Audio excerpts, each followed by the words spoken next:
Oh, hey. Greetings. I'm Thomas, and forget this. Welcome back to sanding. Greetings, and welcome back to the Basilisk Keep, for real this time. Now, there is a lot to get into in this video, as you've seen. It's already really long. A lot of sanding, a lot of things breaking. Let's just get to it.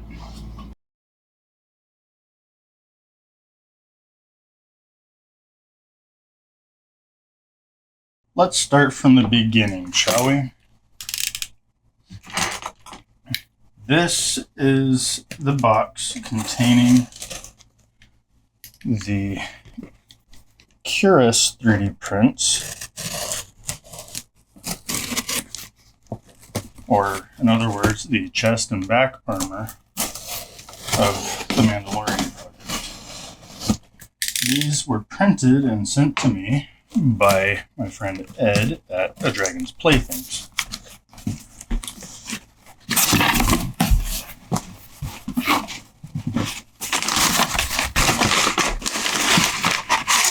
Very well packaged, I might say. Everything is individually wrapped.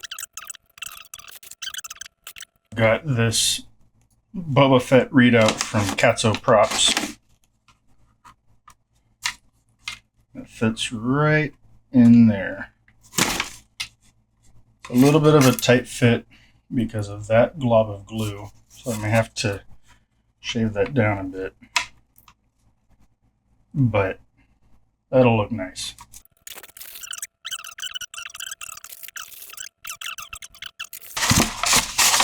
These are for a later project. These are some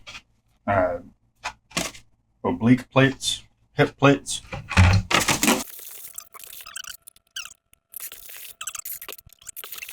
Here we have the chest plate. It looks great. There's a few minor things with it that I'll point out along the way, but I think this will work fine. In order to do anything with it, I need it to be all one piece. Whoops. Which means that I need to glue it together. And the first step of gluing it together is just a little bit of sanding on the seams to make sure that there's some grip.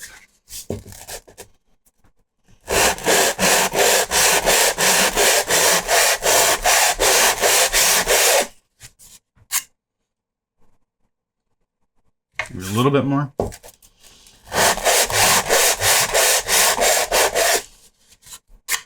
And then on the mating surface,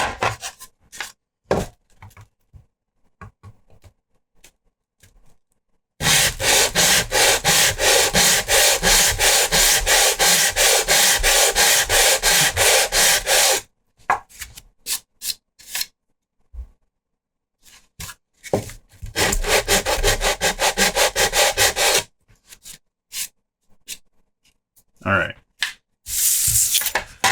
The best glue for 3D printed plastic, as long as it's hard plastic, is generally cyanoacrylate or super glue.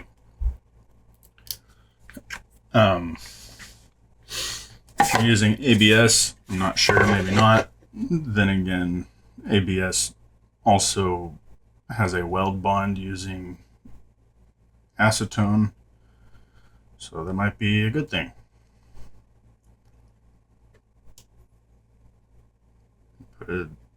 Generous. This is way more than I will actually need amount of super glue, but I would rather be safe than sorry in this instance. Unfortunately, the way that this was designed, there's not a whole lot of registration.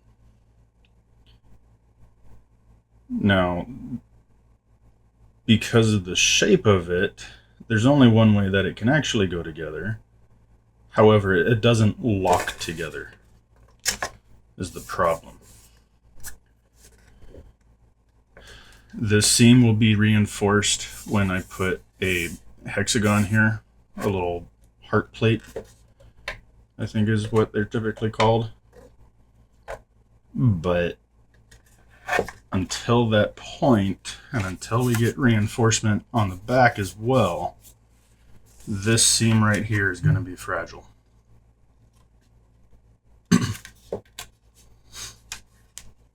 So while we wait for that to dry, do a little bit of prep work on the ab plate.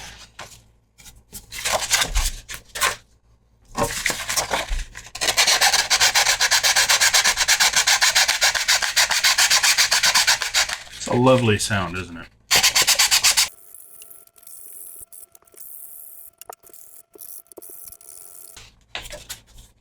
Again, at this moment, I'm not trying to go for complete smooth. I just want some tooth, some grippiness to the plastic so that it will accept the super glue better.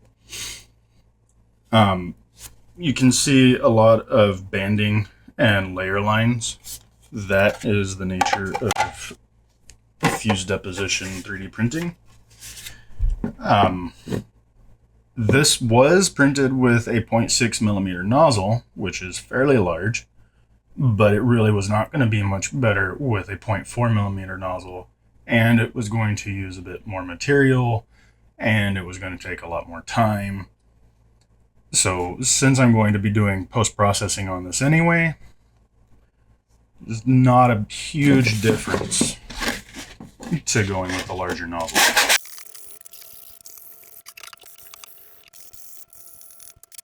All right, let's get this together. Like I said, this is definitely going to need some reinforcement on the back side. I'll do that towards the end with some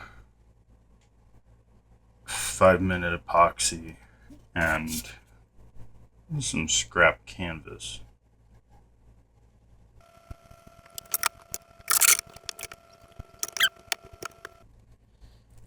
Yeah, I'm really not a fan of how this model was split for printing.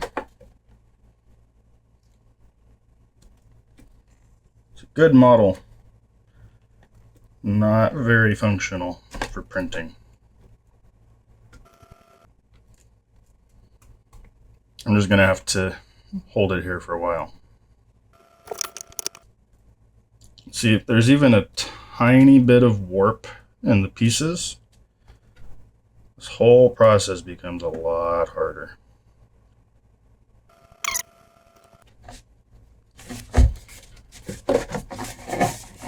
This just does not want to stay together. Lovely.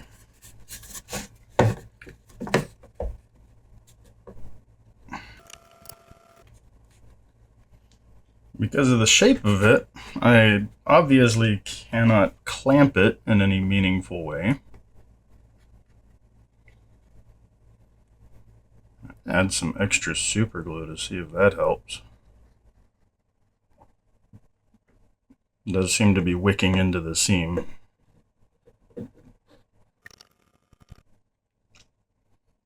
Might be a fantastic time to remind you that even though all of these parts, almost all of these parts, are from one maker, I am not sponsored.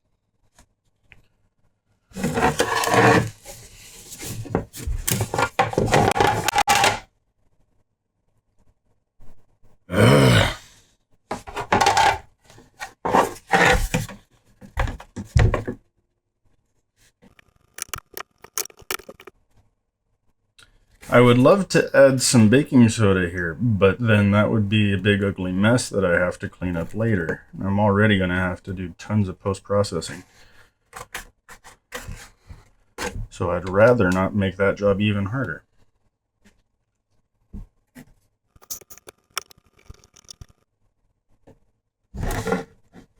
There's technically a possibility that the super glue has gone bad. I've had that happen before, but that should not be the case here, as I opened this bottle like a week or two ago.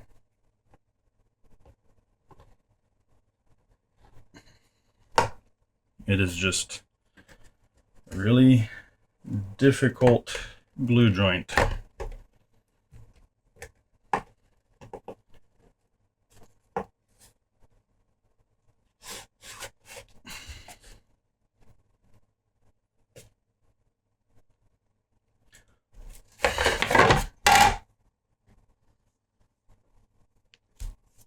Did I mention that this is difficult?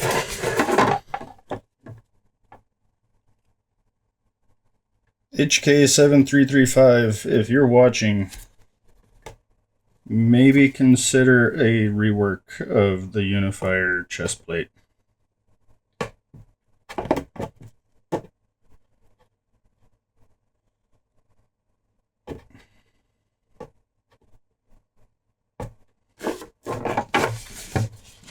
This is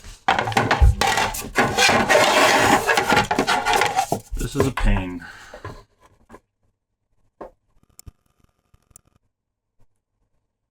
It also doesn't help that the glue joint is like less than 1/8 of an inch here, about a 1/16 of an inch here, again less than 1/8, and then there's this tiny little spot right here that has a little more surface area.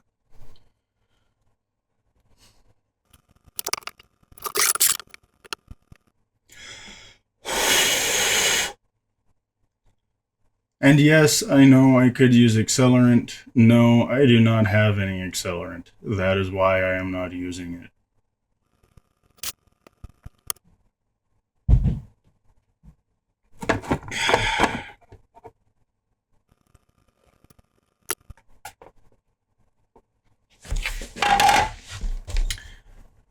All right, I give up. I'm gonna have to go to the store and get accelerant because this is ridiculous. See you in a few minutes. All right, I went out to the store and bought some accelerant because I was fed up with this. So let's go ahead and give it another shot.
Alright, so before I do any refinement and fine shaping on this armor, I want to do some edits to this piece.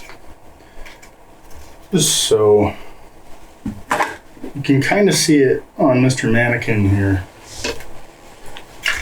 Might be able to see it a little bit better here. If I put the armor way down here, have a nice open neck, it fits great. However, it's supposed to fit pretty tight against the neck. And as you can see, if it's flat down here, it sticks way up back here. And it's also a fairly flat angle. It's supposed to be a lot more curved. So I need to curve it right about there. And the way I'm going to do this is with a heat gun.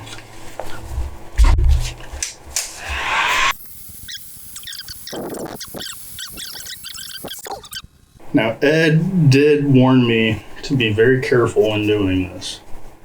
Something that he has not had experience with, and so something that he could not give me real advice on other than be careful. I don't know if you can tell that I'm sweating fairly profusely.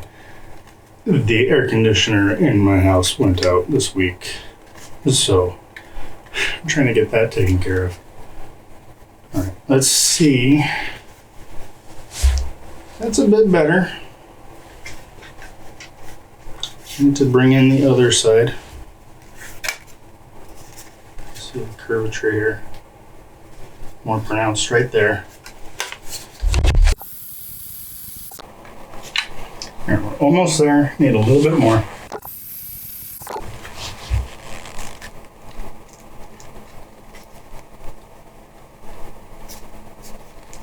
A nice, gentle, continuous curve. Let's try this. Okay, I think that the curvature this way is correct. Now I need to angle these tabs a bit more.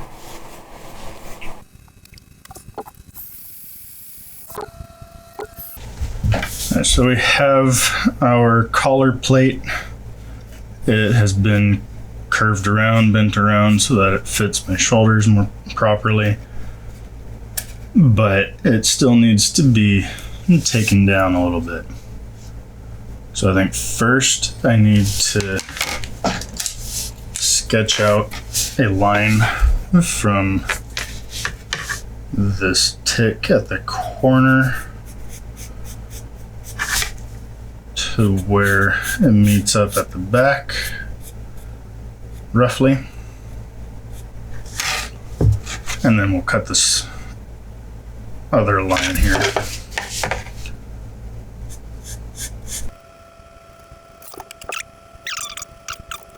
Okay, so what I'm going to do is I'm going to take a Dremel rotary tool with a grinding disc, and I'm going to cut along the lines that I've made. I would prefer a cutoff disc or a saw blade, but I don't happen to have either of those right now. And no matter what you're doing, if you're using power tools, especially rotary power tools, I beg you, please, for the love of all that is holy, wear some safety glasses.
All right, so it's a little bit rough, and I chipped out the plastic in a few places, but that can be fixed in post. That took way longer than I thought it would, probably about an hour.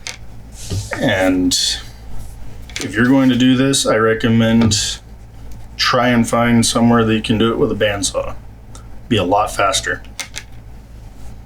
Okay, so the best way that I've found to get the heat set metal items into plastic is not to use a soldering iron. I tried that, but there just wasn't enough thermal mass in the soldering iron to conduct the heat. Instead, what I'm going to do is I'm going to use my heat gun set to high, pair of pliers, and a lot of patience and carefulness.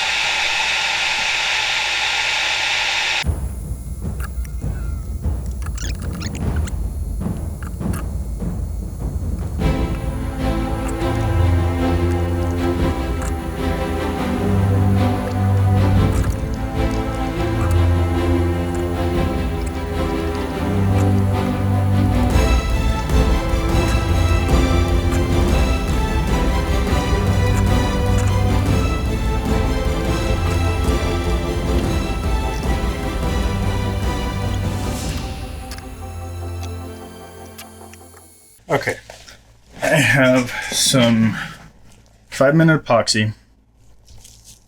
Be careful not to breathe the stuff in. I've got gloves on so it doesn't really get on my skin. Nasty stuff, but that's what we need. I've also got some canvas scraps for making the flak vest. What we're going to do is we're going to reinforce these seams, these glue seams, and then we're also, if I can get them open, we're also going to reinforce these lacing locations.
As you saw, we just trimmed off some edges of this, and generally these prints, as nice as they are rough. Now I want to combat that by using some photopolymer 3D printing resin thickened with cornstarch so that it's more manageable, and then cured with a handheld high-intensity UV lamp.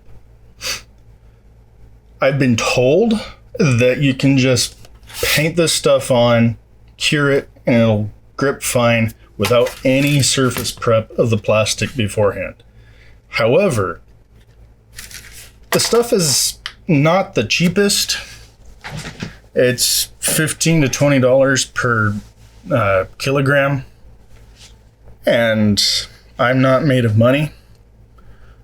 So in order to absolutely ensure that it's going to stick, I want to do a little bit of pre-processing and sand the surface of my prints to help make sure I'm not losing any major details.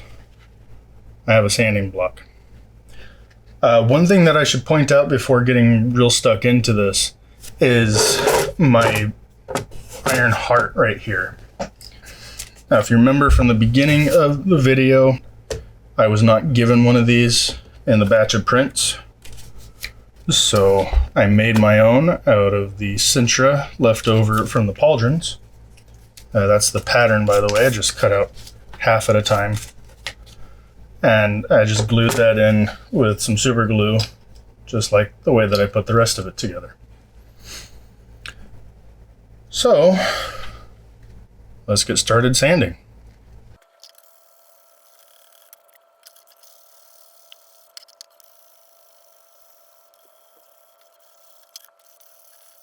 All right. With that, I think I'm ready to coat this in photopolymer resin, and that should actually go pretty quick because it doesn't have to polymerize over time. It's UV curing. So let's do that next. All right, so we've come to the messy part of the project for this episode, I'm going to be coating the armor in photopolymer resin. So this stuff, shaken up a little bit. In order to make it more manageable, I've got a cup, some chopsticks for stirring, a brush to apply it, and some cornstarch. All the instructions online say to use baby powder, but nowadays baby powder is like 90% cornstarch, and the rest is mostly perfume. Additionally, in order to cure the resin, got this very powerful UV lamp, 60 watt, and in order to protect my eyes, I've got a pair of UV glasses. These are 405 nanometer, matched to the 405 nanometer of the lamp. So I've got my cornstarch, got my resin. I'm not exactly sure how thick it's supposed to be. I know it's supposed to be runny enough to use a brush, but it's also supposed to be thick enough that it's not just going to drip everywhere. Also, you'll notice the cardboard and the gloves. That's to protect my desk and my hands, respectively, from the resin.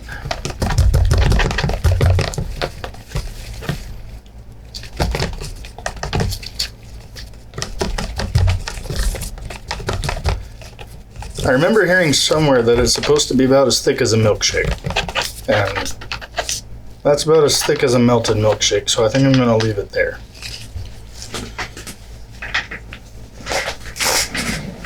And now we begin.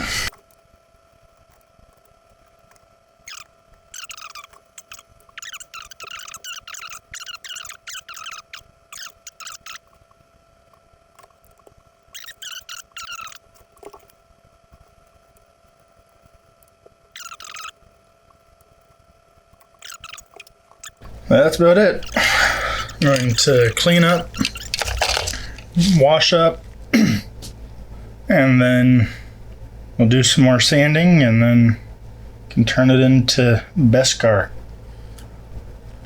See you in a minute.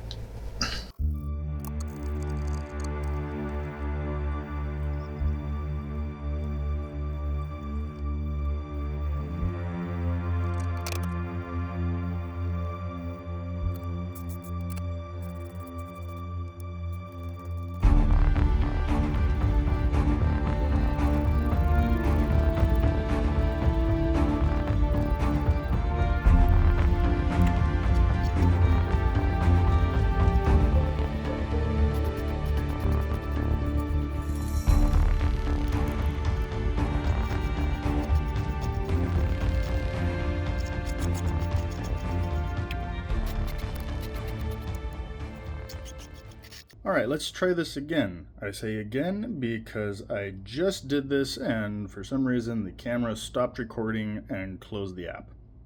Whatever.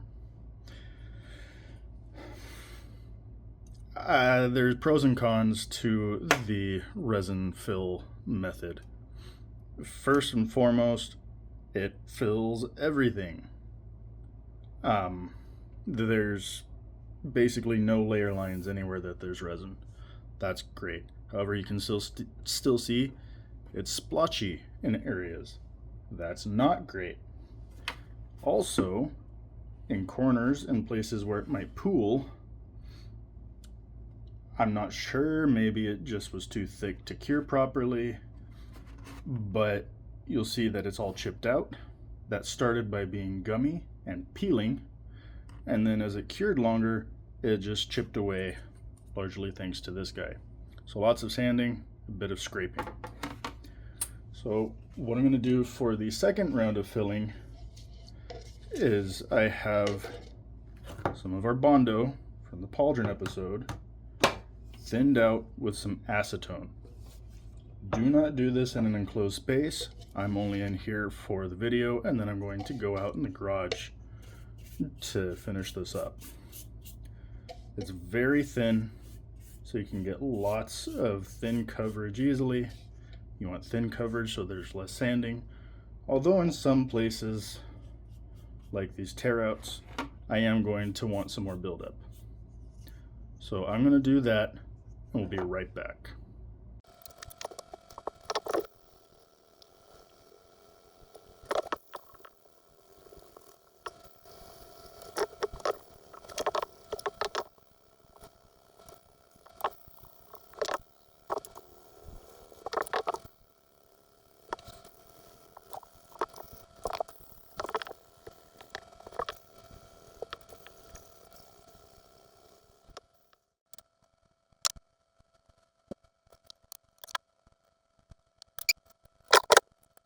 So as you might have guessed, the collar plate snapped, as you also might have predicted. I also forgot to put on these square tabs. I think they're part of the original model, but I didn't get them in my shipment. So I just went through a whole fitting and patterning process to come up with a reinforcement that also looked decorative.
As you can see, we're back again with Mr. Mannequin.